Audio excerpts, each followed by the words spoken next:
On the bottom side of the disk are the 3 gravity generators. When they want to travel to a distant point, the disk turns on its side. The 3 gravity generators produce a gravitational beam. What they do is they converge the 3 gravity generators onto a point and use that as a focal point. Then they essentially bring them up to power and pull that point towards the disk. The disk itself will attach onto that point and snap back as they release space back to that point. Now all this happens in the distortion of time, so time is not incrementing, so the speed is essentially infinite. Let's look at some of the technology you saw. Now, when did you first get the idea? What's the first thing you saw that made you convinced that it's not from here? The first thing with hands-on experience was the antimatter reactor. And explain what that is and how it works and what it does. It's a plate, about 18 inches in diameter with a sphere on top. I think we have some tape of it, a tape of a model that a friend of yours made. If we want to roll that, you can maybe narrate along. There it is. Okay, inside that tower is a chip of element 115 they just put in there. That's a super heavy element. The lid goes on top, and as far as any other of the workings of it, I really don't know. You know what's inside the bottom of it. The 115 sets up a gravitational field around the top. That little waveguide you saw being put on the top, that essentially siphons off the gravity wave, and that's later amplified in the lower portion of the craft. But just in general, the whole technology is virtually unknown. Now, what could you do with an antimatter generator? What does it do? Well, it converts antimatter. It doesn't convert antimatter. There's an annihilation reaction. It's an extremely powerful reaction, 100% conversion of matter to energy, unlike a fission or fusion reaction, which is somewhere around 0.8% conversion of matter to energy. I mean, how does it work? What starts the reaction going in that thing? Really, once the 115 is put in, the reaction is initiated. Just automatic? Right. I don't understand. I mean, there's no button to push or anything? No, there's no button to push or anything. It apparently, the 115 under bombardment with protons lets out an antimatter particle. This antimatter particle will react with any matter whatsoever, which I imagine there is some target system inside the reactor. This in turn releases heat, and somewhere within that system there is a 100% efficient thermionic generator, essentially a heat to electrical generator in there.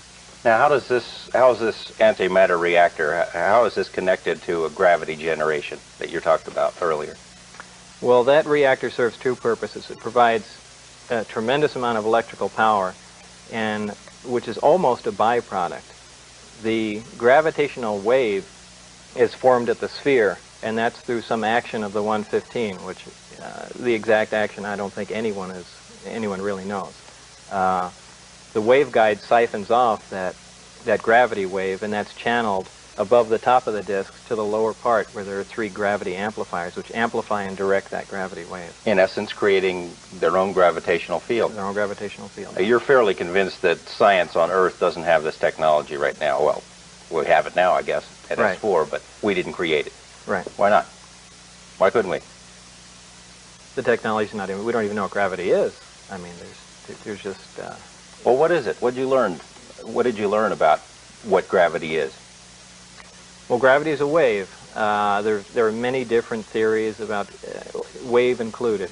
It's been theorized that gravity is also particles, gravitons, which is also incorrect. But gravity is a wave. The basic wave, they can actually tap off of an element. Why that is, I'm not exactly sure. And so you can produce your own gravity. What does that mean? What does that allow you to do? Well, that allows you to do virtually anything. Gravity distorts time and space.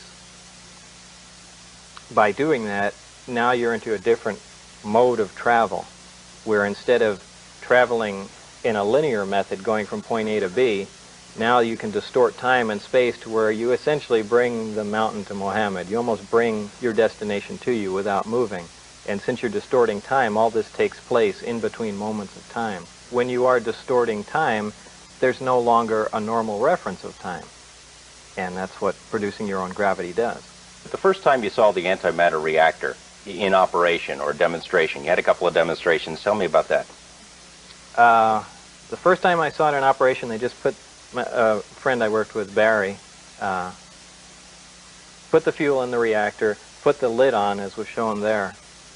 Immediately a gravitational field developed, and he said, feel it. And it felt like you bring two like poles of a magnet together, except you can do that with your hand. And it was fascinating because that's impossible, except you know, on something with great mass. And obviously this is just and it was a repulsion field. In fact, we kind of fooled around with it for a little while, and we threw golf balls off it, and it was just a really unique thing. They were able to channel the field off in a demonstration booth. They created an intense gravitational area, and you began to see a small little black disk form, and that was the bending of the light. Just like a black hole floating around. You know, a black hole is a bad analogy, but yeah, essentially. And time, they gave you some kind of demonstration about time involving a candle. Explain how that worked.